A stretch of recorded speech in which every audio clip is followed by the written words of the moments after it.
Hi, I'm Brittany Ashley, your host of Breaking Norms, Building Dreams, your guide through this transformative journey in both business and life. This is your place crafted for dreamers, doers, or anyone who has been told they can't. Get ready as we challenge those narratives together.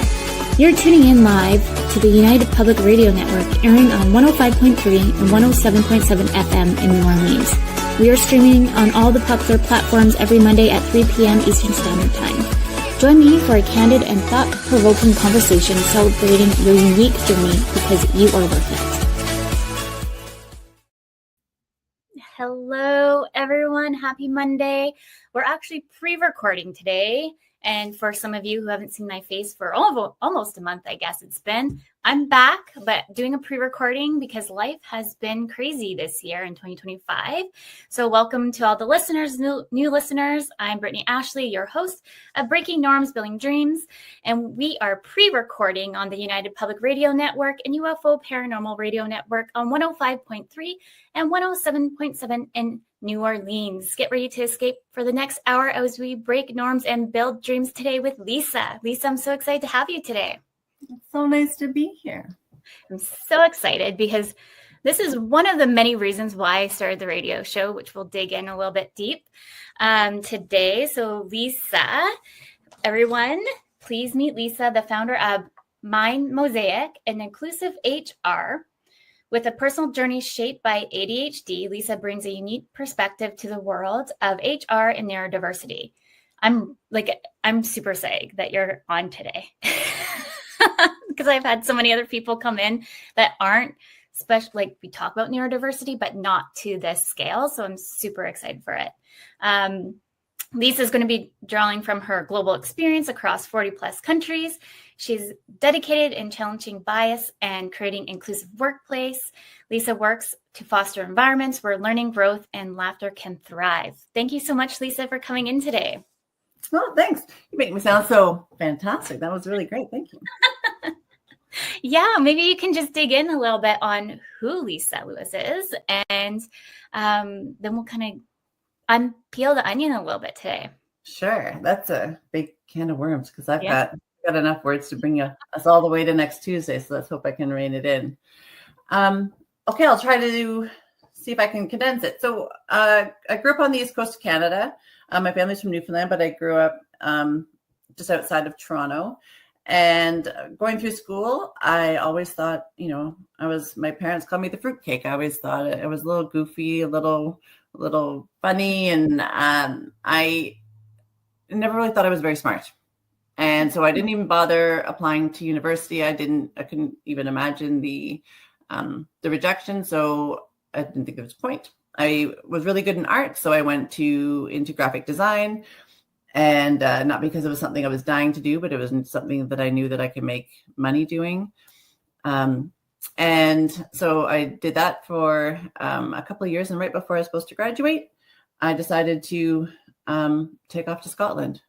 Really sound thing, like 2 months before graduation. And I was planning to stay there for a month and ended up staying there for almost 3 years and kind of I'd meet people and keep going on. And then, I moved back to Canada, and then I went to the West Coast, and then ended up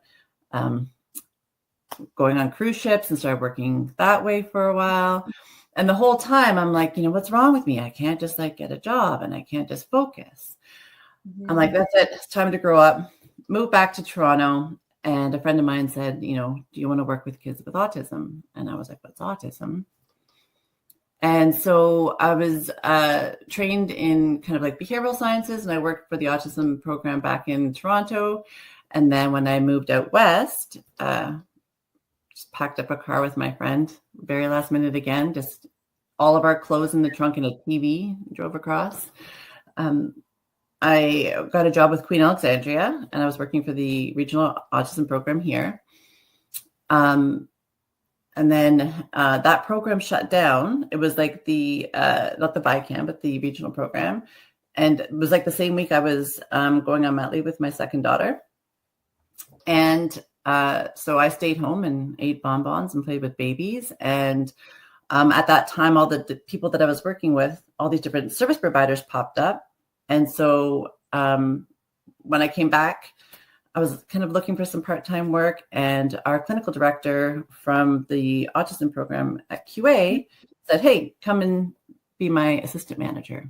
And I'm like, well, I have a new baby. I don't really, I have maybe 5-6 hours a week. She's like, fine. And then within 3 to 4 months, I was the regional manager. And it wasn't because I excelled in the position. It was because it was all the duties. She was like, she wanted to focus on clinical. So she's like, health and safety, all the things. So I was doing that. And then one day she came up to me and she said, you have ADHD. And I was like, shut up. I do not. I've been working in this field forever, like with all these kids with who are autistic and ADHD. Like I would know. And so I did a test, and I think it was like out of 12 traits, I had 11, and I was like, maybe she has something. So I went for an assessment, and it was actually kind of funny. The psychologist said, there's a lot of gray area when we're diagnosing ADHD. Could be from childhood and everything else. And he's like, but you're probably the most ADHD person I've ever met. Usually we start off with mindfulness, but we're going straight to Adderall for you. And I was like, all right. So that was 10 years ago. And since then I've been collecting labels. And at first there was like this feeling of relief. Mm-hmm.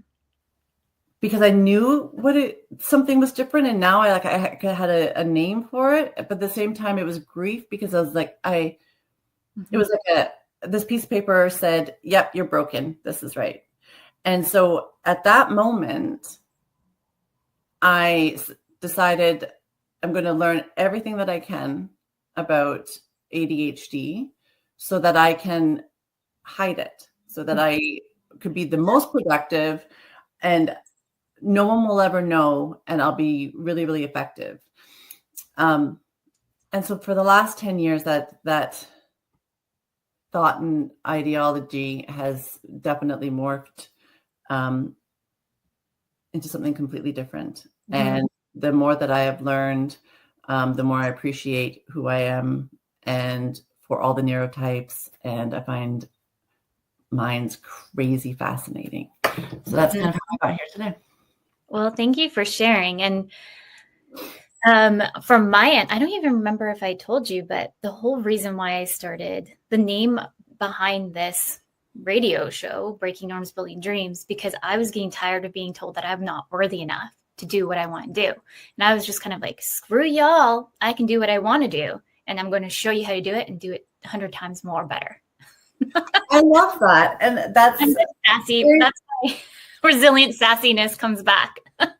Yeah, it's like that's very similar to why I started MindMosaic. Mm-hmm. So a number of years ago, my daughter was having some health issues. So I had worked my way up. So I went back to school a number of times and realized I could have gone to university. I took HR management, and then just recently completed my equity, diversity, and inclusion at UBC. But my daughter was having some health issues, so I took some time off work, and I had worked for 3 different organizations over the span of 15, 16 years, but they were all the same people. Mm-hmm. And I had never had an issue getting a job before. I always whizzed through job interviews, and now I had never interviewed at a director level, at a senior manager level, and my ADHD, I talk in 6 different directions and I couldn't stay focused, or my executive functioning. So if someone said, hey, here's the scenario ABC, what would you do? I could answer that. But if someone said, show me a time you showed leadership, my mind goes literally, I can see black. I can't recall those. So I couldn't get past the interview process. Mm-hmm. And everyone kept telling me, just dumb down your resume and start at the bottom again and work your way up. Mm-hmm. And I was like, that's not fair. It's not something I want to do. And I figured this was kind of like my midlife crisis gift of, you can choose and do whatever you want to do.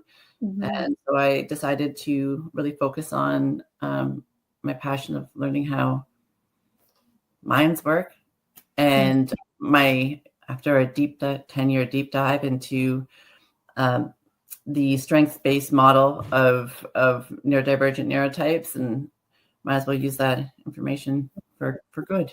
And I love that. Yes, I do get, so my journey with like going through business coaching and getting some certifications there, I felt like there was such a pushback just in getting like the examination. It's not going through the exam, you're already experiencing anxiety on a good day, preparing all the things. Anyone might be able to relate to this, but oh, my cat just scared me.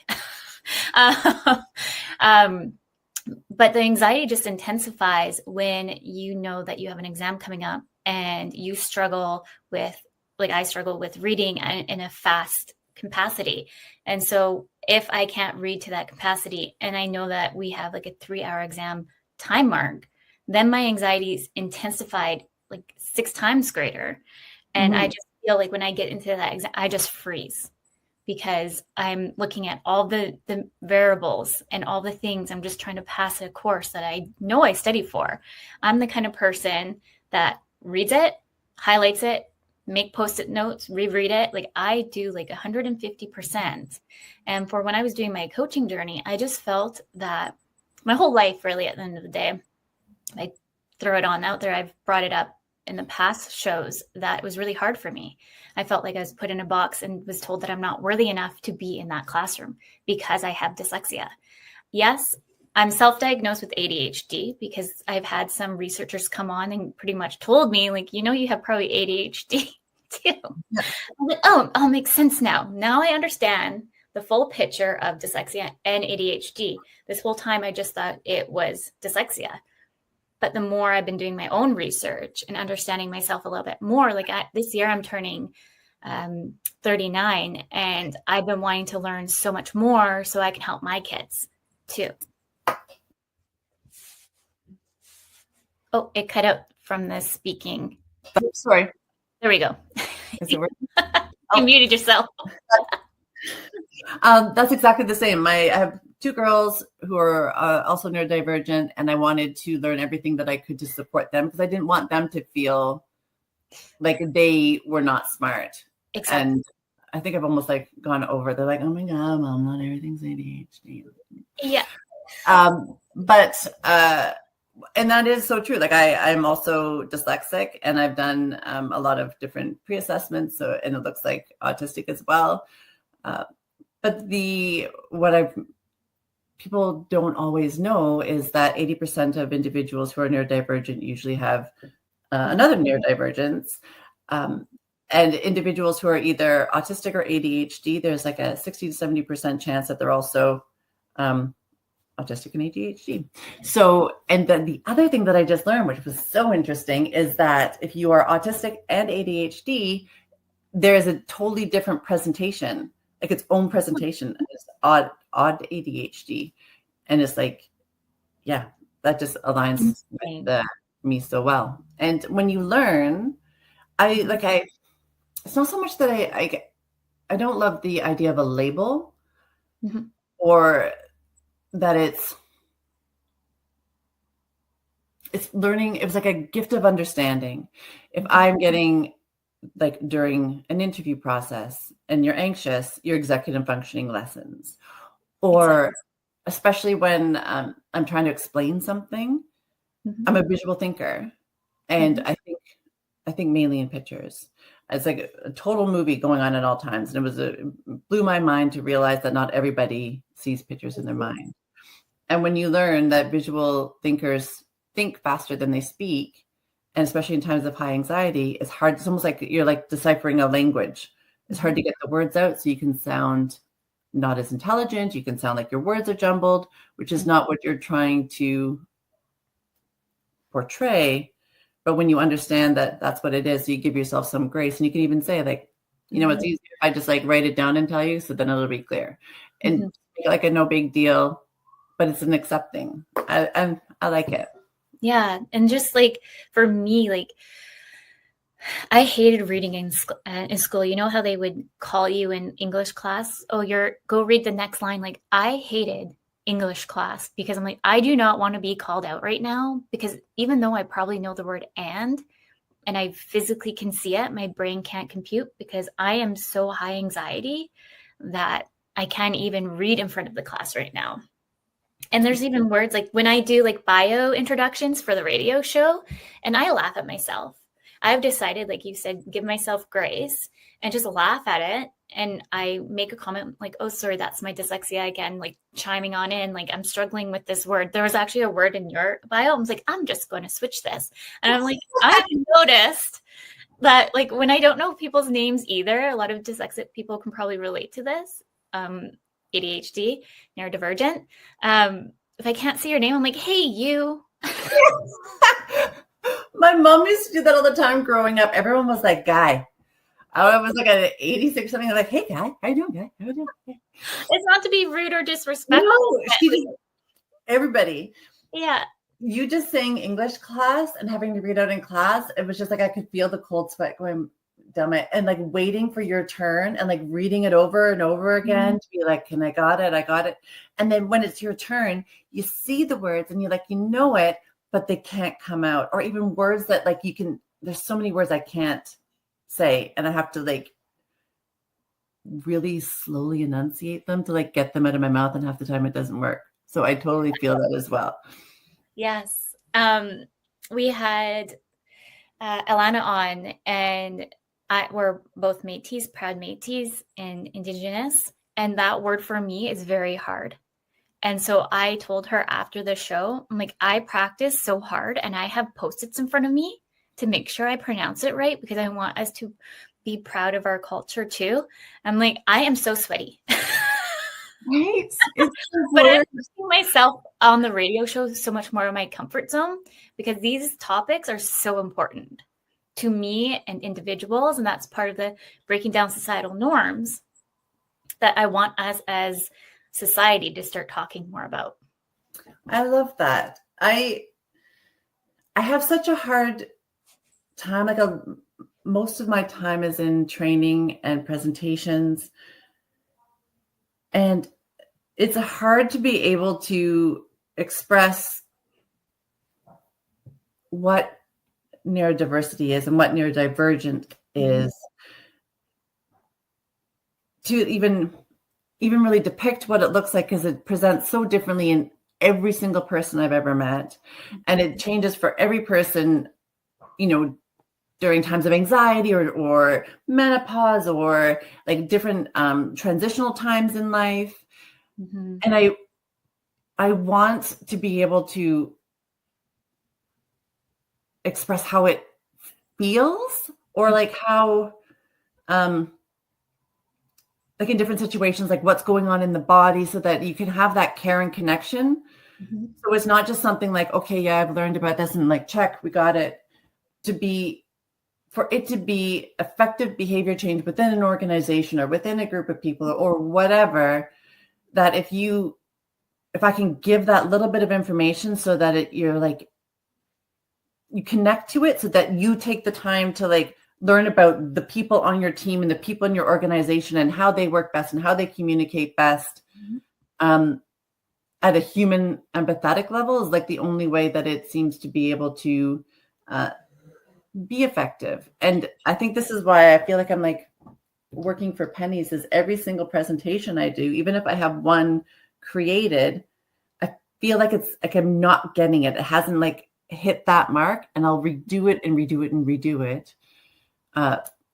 And I don't think anyone would ever notice but myself. Mm-hmm. And it's like insanity making, because I can't let it go, because I want to be able to like impart that. Mm-hmm. And I think that like people like you and I and others who kind of had these experiences growing up, this is why we do it, so that we can help it, so other people don't have to go through it, and to be like, it's okay, I get it, I got you, here's some things, what do you think about this? And like having that knowledge base, so that we can kind of like come together, and it's like it's no big deal. Like, exactly. Yeah. When I went through, so I got diagnosed at, I think 7, 8-ish. Yeah.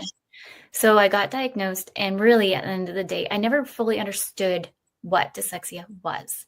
period, other than I needed special support for reading, writing, math, all the things. Like we were just talking about Julie. Julie would make fun of me because she would never understand my text messages. When we got into the phone genre of texting, I'm like, oh, there goes Brittany again. And I'm like, my brain is like, everyone can read my text messages, but really no one could read it. Just like decode my messages. But long story short, I really want people to understand, even in the school systems, like I personally thought the school systems, it has changed a little bit for the better, but there's still more issues that we need to talk about too and have the extra support. There is also within the workplace as well, the extra support. There's a lot of women on my team that are neurodivergent, and I take the time to understand what is their strengths, what is their weaknesses, and how can we come in as a team to really support each other. So sometimes it could be like time management issues. So there's so much tech in the world. So how can we leverage tech to make sure that we're locked in and have those little reminders to kind of move us to the next task if we need that extra support? Or can I come in as a manager to support that team member if they're stuck in a certain way? That's a good question and a loaded question. Mm-hmm. So first of all, yes, with the schools and with workplaces, it is so, like I had a background in this, and I had the kids, have their IEPs, and trying to get everything implemented with a background. I can't imagine for families who don't have a background, how hard it is. And there's so many people who are trying to help. And kudos to all the teachers who are trying to manage all these different kids and neurotypes and stay within policies and procedures. It just seems like the larger the organization, the harder it is to create change and to all those things. So I feel for all the parents and the teachers and everything else. 100%. So for tech, thank you to be, to take the time to understand your team and ask them their strengths, their weaknesses, how they work best. And I think this is first of all, the biggest barrier, because within our culture, we don't want to share our weaknesses. No. We're afraid of, it's how people are going to view me, how our perception. It's you do the interview, what's your weaknesses? Oh, I'm a perfectionist. I work too long of an hours. To that, it's because we're afraid to show who we really are. I have created this work style profile of how people best work, learn, and communicate so that they can share with their team. Mm-hmm. And so things if you want me to do something, don't send it in a text, send it in an email, because a text is gone and I will never remember. All these different types of things. I work best in the morning. So if you want me to have something with mental cognition, book me in the morning, different things like this. And I was presenting to 500 people. And I said, how would you feel if your manager gave this to you? And overwhelmingly people were like, how is this going to be used? I don't feel comfortable with this be used against me. And at first I was shocked, because I was like, this is just you, how you work and communicate. And I've been working connected through doing this work now with a lot of people in the UK and Australia. And it seems a lot more commonplace to be using these types of tools. Mm-hmm. I was talking to this one woman in Australia. Her name is Sam, and she was a upper management EDI manager for a tech company, and the majority of her organization is neurodivergent. And so they have this type of profile on their computer, and she would just say hey, everybody, someone new is coming in, make sure that your profile is updated so that they know that, what times to reach you, when not to reach you, if they're not getting whatever. And she's like, I don't need to know your label. I just need to know how you work best. And so by understanding, if you can get your culture of your organization to the point where it's okay to share your weaknesses, to be it's not going to hinder you in any way, mm-hmm. but to be able to put in those supports. Mm-hmm. And what I try to promote, which seems to be beneficial in so many levels, is universal design, so that having all the different adjustments available to everybody to use if they need to. So like adaptive software is really great for someone who is dyslexic or ADHD, but it's also great for someone who has English as a second language, or it's also great for someone who is a mother and wants to hear her emails read out and she's working at home while she's making craft dinner for her kids. So it helps so many people, as well as brings everyone together because there's no segregation. Now, tech and time, tech and time, like what was the word? Sorry, time management. Time management. It's my kryptonite, man. It's my kryptonite. I all the time. I'm trying to. I know the strategies, and I think that's the first thing is strategies. You have to find ones that work for you, and because especially with a lot of our interest-based nervous systems, to be able to give the grace that, if let's say you have this new calendar thing that you've decided you're excited to get, put together, and you do all the tabs and whatever else, and it works for a little bit and then it doesn't. You're just like, oh, why isn't it working? And it's like, well, it worked. It had its purpose. It was interesting. It worked for a while. And, now it's not exciting anymore. You go on to the next thing. For myself, I really like, it's like a cube timer. I don't have it at this desk, but there's a cube timer. And so it has like different denominations around the side. And so you can get them with different amounts. It'll be like, 2 minutes, 5 minutes, 10 minutes, 15, or like 10, 20, 50, an hour, whatever. And it's, yes, you can put, is it okay? Oh yeah. I've never even heard of it. A cube. So it looks like a cube. Yeah. It's like, so I just was going to chime in there for a little bit. I think for employers, because when you put it on so it has a digital on the one side, and so you can put it on your phone, whatever. But that's like a number of different. You have to open your phone and do whatever. So like this one, let's say you want 15 minutes, you put it on the 15-minute side, and the digital side automatically starts at 15. But then you're like, actually, I need 20 minutes. If you flip it onto the 20 side, it restarts without having to press any buttons. So the good thing with this is if you are having a hard time getting started, you can say, okay, I'm going to work for 15 minutes and then take a break and walk around or do whatever, is so that you can get into it. But also if you know that you're really into hyperfocus and you're going to have a hard time getting out of it, to say, put it on for, a longer amount of time so that it's your reminder to get off. Time blocking and less transitions is huge. So what I do is I have like all my meetings in one day, so that I don't have to go back and forth as much as possible. So I have larger periods of head down time, or use head down time in the mornings, because by the afternoon, my cognition takes a big deep dive. So I do more like things that email return or things that don't take as much effort. So many things, but just, keep trying. And when it doesn't work, try something new and don't feel bad about it. So I was going to go back to, I feel like as employees sometimes are scared to talk to the higher ups, executives, to share our weaknesses. And so for me, I don't consider myself a higher up, even though I own my company. I consider us all equal. And I really work with the team so they know my weaknesses too, because I wouldn't be a team without them. And I advocate that. I really repeat that when I work with my team. And I don't know do you see that, the what is it? The quizzes that you do, Myers-Briggs? Yes.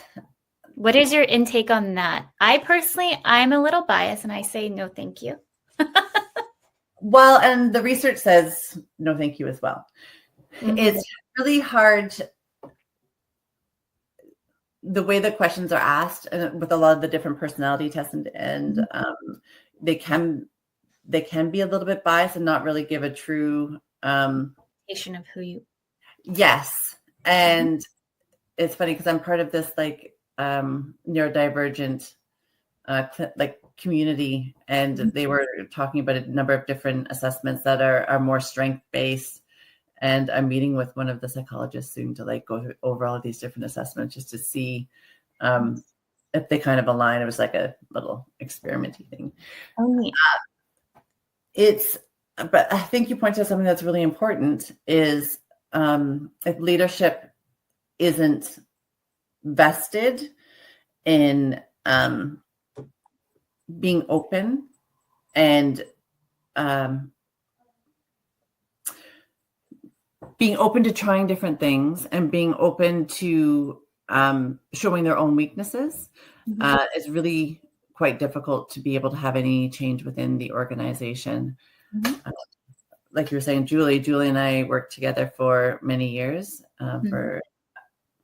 and a number of the clinicians were neurodivergent. It was just very kind of commonplace. Like if I had a hard time focusing, I would, talk to one of the occupational therapists and she'd be like, oh, try a wiggle chair, or like, once an hour, like do a loop around, go for a walk, get some fresh air, or do some heavy lifting, and that'll help your focus. So it was just was.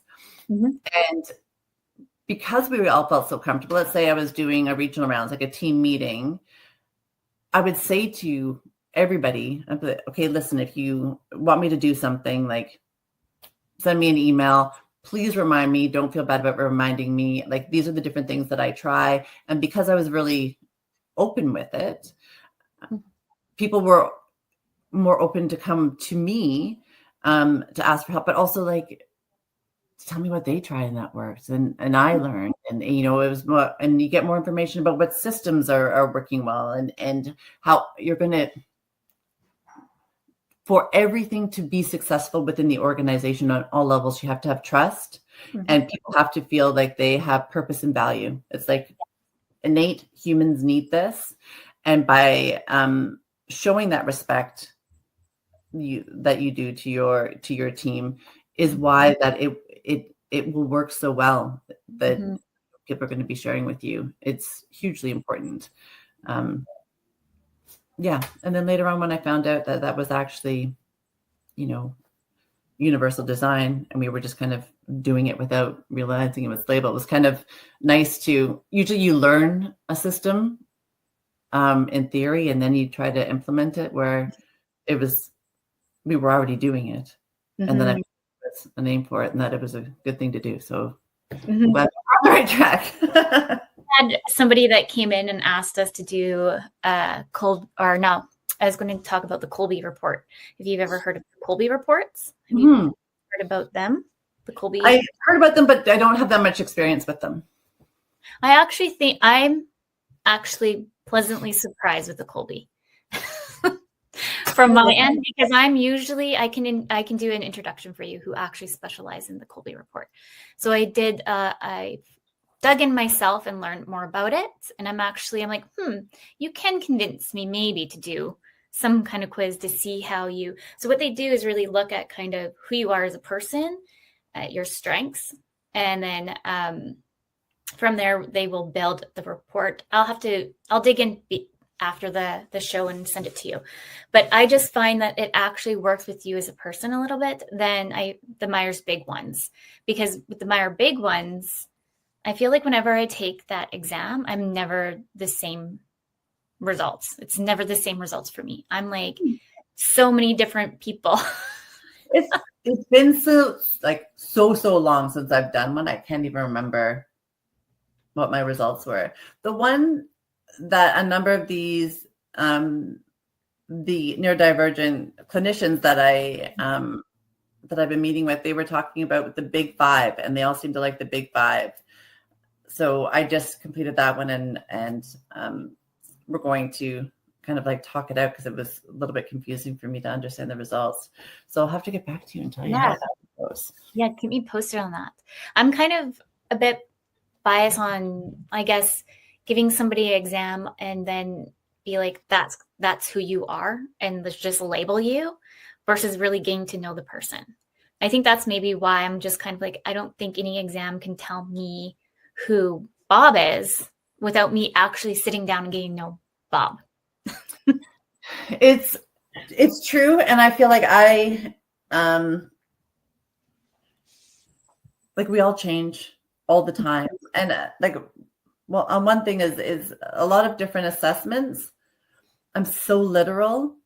Mm-hmm. And when they say, are you like, this is more like a different type of assessment, like, how are you in social situations? Like, are you awkward and uncomfortable? And I'm always like, well, that depends. Like, how many people are there? Like, where are we? Do I know them? Like, I find it hard to answer questions because I get too literal. Yeah. And what are we saying? Like, I'm like introvert, extrovert, and it depends on like, if I'm going to an event and then it's like 6 people, I'm like, okay. But then once all of a sudden I walk in, my anxiety and my introvert starts to come a little bit to me. I'm like, maybe I don't want to be here right now. See, and I'm the same way. And people don't believe me. They always think that when I say, well, I get really introverted. And they're like, no, you don't. Like crowds for the most part don't bother me. Like Christmas crowds different, but depending on certain situations, like I like to meet people, talk to people, more so one-on-one or small groups. But I love going out, and I just seem to be like, I'm like the loud talky one. But once I'm out, once I come back in, it's like 2 or 3 days. I don't want to talk or see anybody, and it's like that because they don't see that part. They don't. It's like no, they don't believe it. Yeah. I also learned a term the other day. It's called multiplicity, and I kind of really like it. I just started reading about it. I don't really know it to its full extent. Mm-hmm. And it was talking about how actually it was this one psychologist, Dr. Megan Anna Nuff. She has her website is Neurodivergent Insights, and she has a podcast, Neurodivergent Conversations, and I highly recommend. But she was discussing this, and like more in like Western philosophies, we're always trying to find like our true self, and like trying to figure out who we really are on the inside. And multiplicity, I believe it is that we all have many, many layers, and like our different selves come out in different environments. Like when I'm, with my friends, like being goofy and, kind of childlike, and there's that side of me. And then, I've always loved to paint and draw. And like, I feel like that part of me is an important part of me. And when I'm in my 95 Bronco with my 2 wolf dogs and my board and my paint, that feels like me. And then there's the mom me, and, that's so important, but it's the different layers to our complexity. Like I feel like there's a lot of true selves. Yeah. And different important and more come out at different times of your life, when it's important for you and your values and your people. 100%. I'm going to look that up after the show. Interesting, because that's so true, I think, because I can see that just you speaking on that. Like I can see I'm a mom of 2 little ones, as some of the listeners know. And when I'm with them, I'm mama. And then when I'm with my friends, like Jules, she's known me since kindergarten. So she's seeing me in different levels of my stages and just like fully accepts who I am. So it was just in my brain, I feel like there's no filter because I know I'm not going to be judged, and then I have like maybe professional events where I'm more of an introvert, extrovert. Like it depends on the scenario. I would say I'm pretty shy. It's funny, and it used to really surprise me when I'd be like, how can I be like with this group of people and I'm on fire, and I like things just come to me, and they sound intelligent and they sound great, and then other places I'm like I can't even like string a sentence together, and people I get the head tilt. I hate that. Like, what did she say? Where is she off onto? And it's, it's, I don't even know where I was going with that. It's just, I find it so interesting how we can be different in different places and with different people, and how it makes you feel on the inside. And speaking of Julie and accepting who you are, I remember we were at work, and this was maybe a year or two after I had got my first diagnosis, and I was really self-conscious. And my whole life, I had never thought that I was very smart, and it's almost like you're in your shell, right? You're in your, like, anytime, like, you want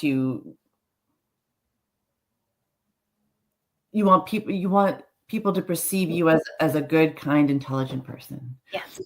And my talking has always embarrassed me, that I had, talked too much or shared too much. And every time I go anywhere, like, while I'm driving there, I'm like, Lisa, be quiet. Don't say too much. Like, keep it down. Like, and, I had met with my doctor, and they had told me about this medicine called guanfacine, which is kind of like it's not a stimulant. You can use it along with stimulants, but it's like a impulse inhibitor. And so he called it the anti-talking medicine, so that you don't talk as much.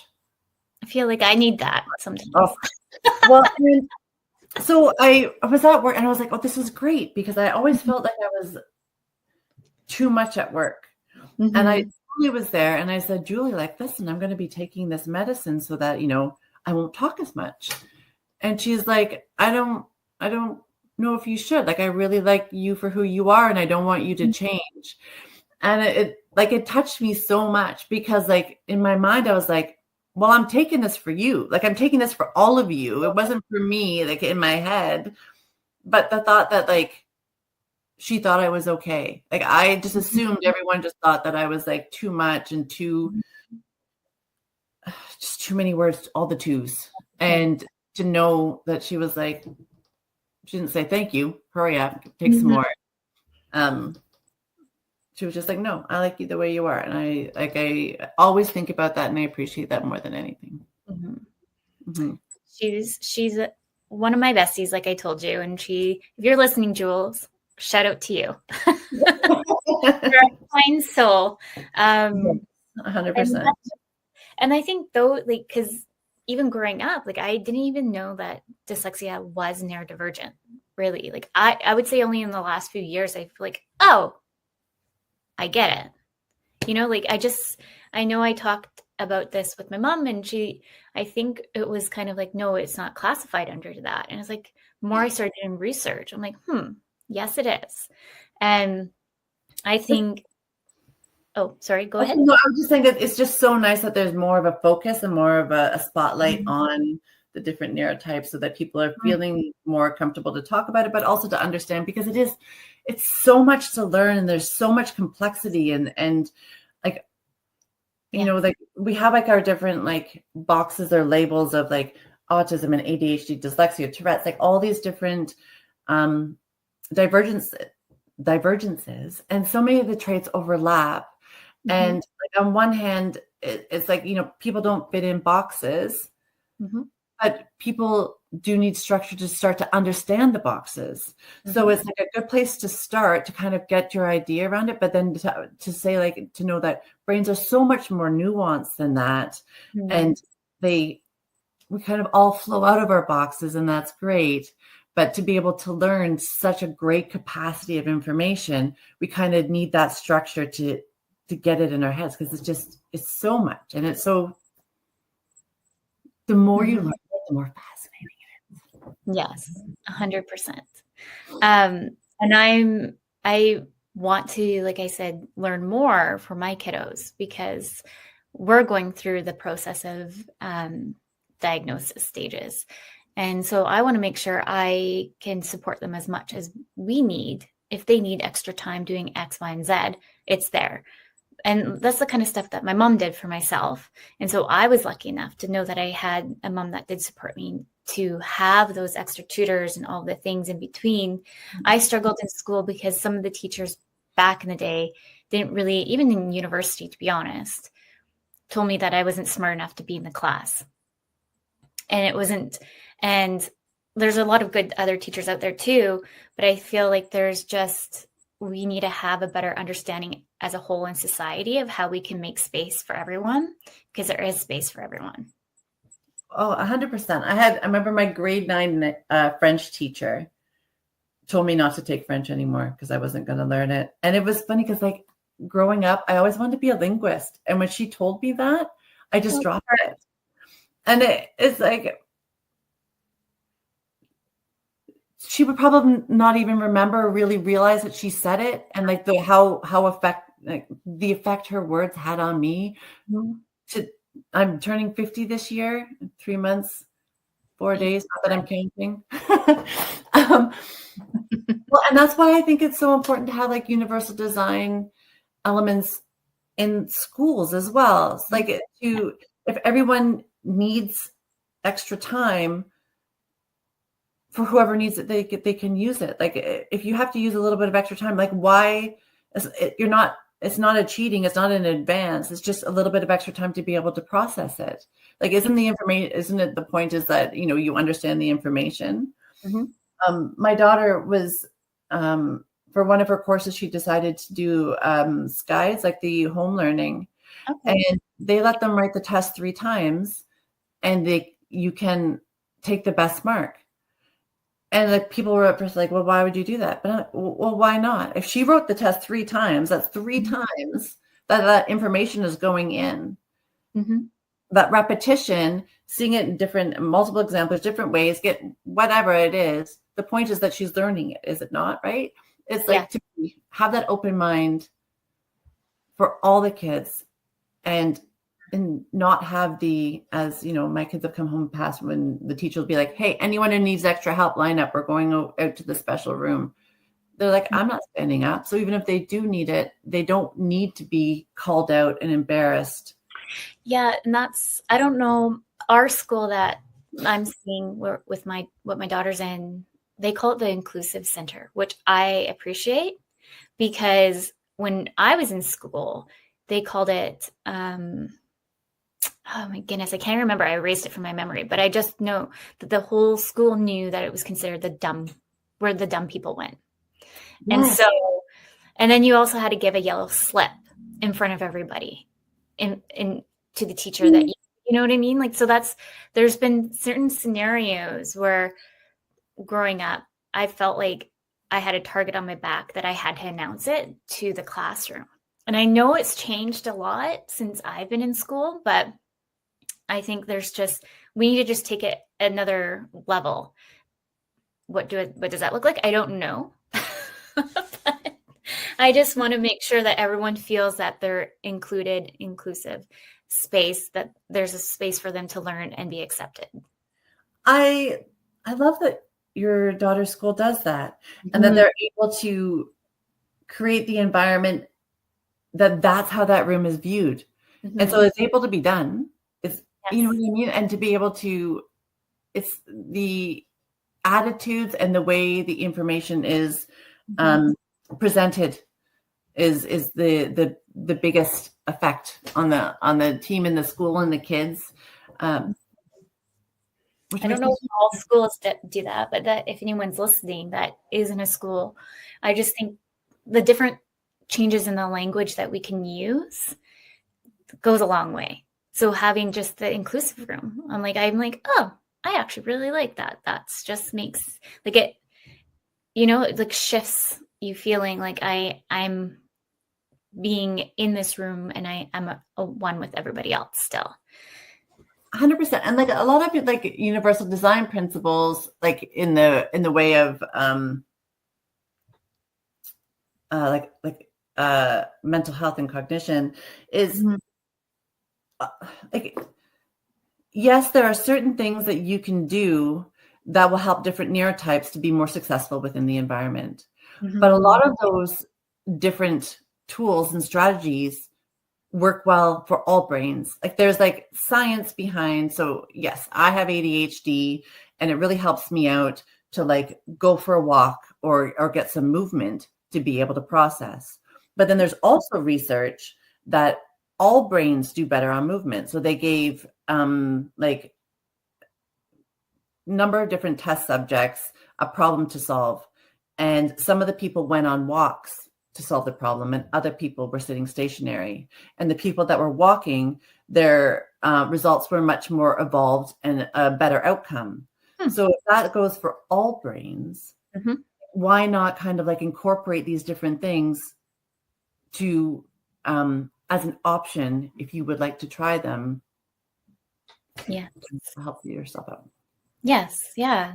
Even like looking at organizations and how they've changed just the layout of the offices, where there's like the fun station. I don't know what that looks like, but I know there's some organizations that have like what is pinball, or what I can't remember the name, like ping pong or whichever. Like they actually have a station that they can go relax, watch a video or whichever, and have those breaks versus just being sucked into the computer or work 24/7, because they see the balance of having that work play. And if they still get the work done, why does it matter? Yeah. Humor and enjoyment is huge within the workplace and building culture. And to be able to normalize having these different areas. Like I loved having like a collaborative area where we all kind of worked, but also like quiet workstations where I can't, if I'm trying to take in new information or I'm trying to work, I can't think, I can't even read. If people are moving and talking around me, I can see words, but I can't read them. And so like if the kids are here and I'm trying to like work, I'll be like, no moving and talking. Like nobody, I'm trying to read this. Nobody can move and talk right now. Yeah. And to normalize, if you're working and you're in a social, and like being social and around people drains you, and everyone gets together at lunch to socialize, and that's kind of your social norm, to make it okay socially that if people need to recharge, that it's not seen as weird or strange or whatever. You could be like, oh, I'm peopled out right now. I need an hour just to be by myself. And like people would be like, whatever, great.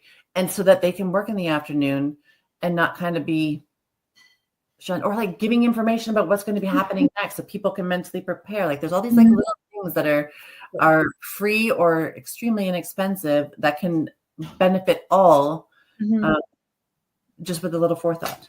Exactly. And so like, I love asking my team of like, how did that onboarding went? What can we do? And so like the new thing, like I started doing for everyone when we take on any new clients, is doing like a 90-day plan, not just for the client's sake, but for the team's sake, because then we know, and we don't have to like remind everyone, like it can't be a T because business is so dynamic. It changes all the time. Like we can't follow it always to a T, but at least we have like this general guideline for us, what's going to be happening in the first few days as we onboard. And there's that kind of expectation in a way, and we're all on the same page versus let's just jump right in and wish for the luck. And so many of the team members have been loving it because they just, and then it's a working collaborative document, just not just with the team, but with the client too. So we can move things around as we need. See, that's perfect. Like we all do better with some structure. You know what's going to be happening. It's reminders. You have like your 90-day plan, but there's room for flexibility. And the fact that you're always like checking back in. Okay, so we did this. How's that working? Okay, so we can tweak that for later. We can every time there's like, it's dynamic and creative, and there's room for change and different ideas, but the structure's there. And like, once you get to that certain point, you can use that, or you can go a different way. Whenever I used to do a ton of hiring when, at the last organization I worked for. And I would always say whenever I was doing my intakes and orientations, I'd be like, okay, everybody, like you're my guinea pigs. I want to make it better for the people after you. So any feedback you can get, like what material worked, what didn't, what you appreciated, other ideas on how I can change it. So I was constantly tweaking it and revising it. And not only that, is you're giving your people that purpose and value. They're like, oh, he actually cares about my opinion and it's going to take what I say into effect. Is like, that's how you get retention. That's how you get people who are like excited to be there and like, to try new things. Like it's, I love that. Perfect. Like, I used to work in the tech industry, and I remember there was a comment that I don't like classifying millennials or baby boomer. Like I really don't. I just remember being in a client meeting and they're like, oh, millennials, they like to change it up all the time and go through workplace to workplace. And I was like only one, I was like, I'm a millennial and I'm literally sitting in this meeting and I feel so awkward. Yeah. I'm like, let me just grab my stuff and leave because obviously I'm not valued to be here. So it's the bias again, where there are some, similarities and values that seem to hold true to the different generations. Mm-hmm. But when you see it in a negative light, like everyone's an individual.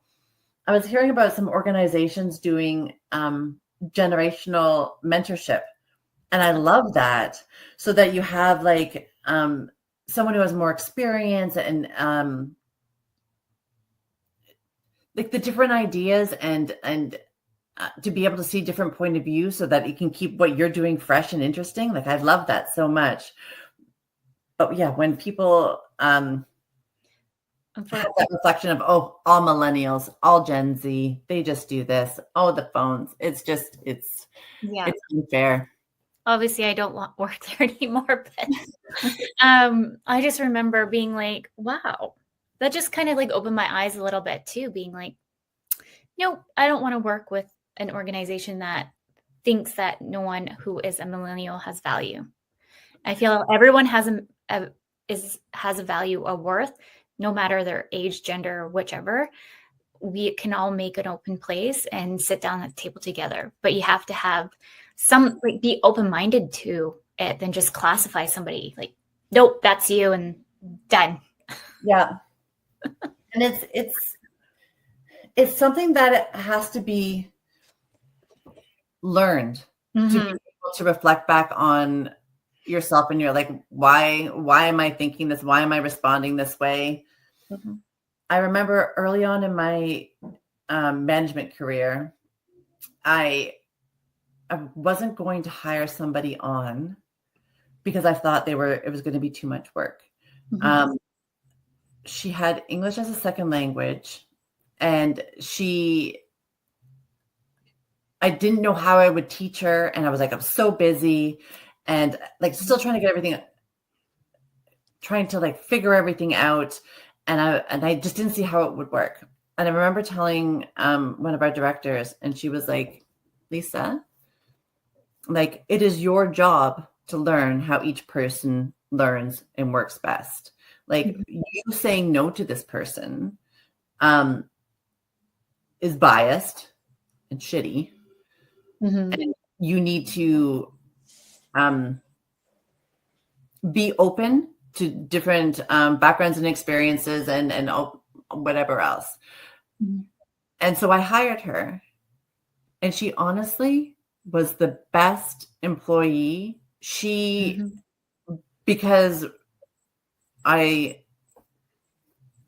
wasn't a jerk, mm-hmm. and actually took the time and, listened to that and learned how she learned. And she was so passionate, and she just like ate up everything. And she went over and above all the time. And she had so much care and so much passion. It was like something I never forgot. That was probably like 15 years ago. Oh my word. Yeah. We're almost at time. I'm just looking at the time. I'll just quickly say this little story, because I wear many hats when I work with clients. So I'm like a VA, OBM, I do consulting. I sometimes hire if they need to hire somebody onto a team. And I did like a job posting for a client, and this, I interviewed a few people, and I just loved this one particular person. And I was like, she seems so kind. She's soft-spoken.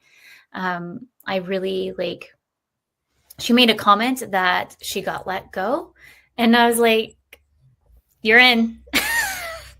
And I remember talking to my client. They're like, should we be like concerned about the red flag? I'm like, no, I'm telling you, this is the one.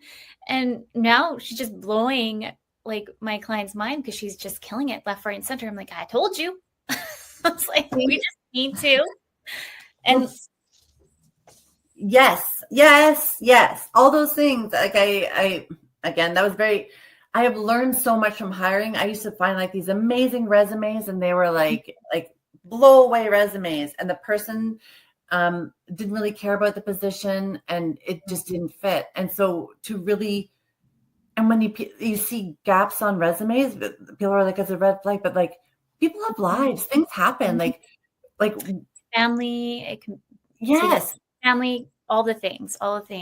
So I just want to, because we're at time and I don't want to get over somebody else's radio show time too. But just, I want to say, like I say this on all the shows, is give yourself grace, that person grace, and ask curious questions and just be open to learning. 100%. Yes.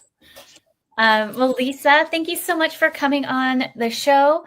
We didn't even say the midway. Sorry, everyone. For everyone, I'm Brittany Ashley. We are listening to Breaking Norms, Building Dreams. Next week, we'll have Kirsten, who specializes in psychology, emotional, and social aspects of men's health, which I'm excited to kind of dig in a little bit on that, because I think it's important for men to go in and talk about their emotions, as well as women. So I'm so excited for you to come in, Lisa. We'll definitely have you back. And everyone, please leave any other questions. I can send Lisa, and Lisa's website is here at www.mindmosaic.ca for anyone listening. And with that, just everyone know that remember your journey and your worth is